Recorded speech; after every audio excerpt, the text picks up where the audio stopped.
If you carry a gun or own a gun for self-protection, have you actually ever really thought about having to shoot someone? And I'm not talking about that hypothetical comfort zone scenario where the attack automatically stops once you present your firearm. I'm talking really shooting the guy who's approaching you with a gun or a knife in his hand as you have to watch as he loses his life right in front of you. For many of us that we carry a firearm because we value the human life and we want to protect it as best as we can. No one really actually wants to think about shooting someone. It's uncomfortable and it chips away at the comfort that comes with carrying a firearm. And yes, carrying a gun makes a lot of us feel more comfortable. You can't honestly say you would feel less comfortable with a gun than without if you were ever attacked. For many of us, we read these statistics that lull us into a state of comfort that say that most encounters stop at the presentation of a firearm.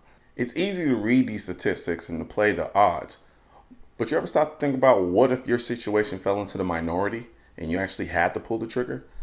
Can you? For some people, it won't be a problem. For other people, their survival instincts will kick in and they'll do what they have to do.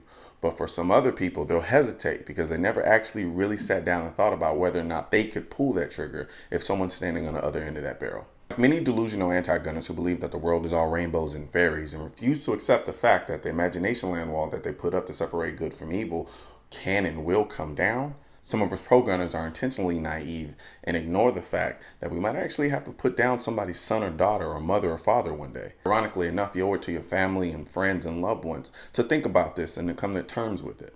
Because believe me, it's far worse to die because you refused to pull the trigger or you couldn't pull the trigger or you hesitated than it is to die because you simply didn't have a gun. When you carry a gun, you have to understand you're playing by big boy rules now. And big boy rules aren't fun, they aren't pretty, and they aren't nice, but they are effective.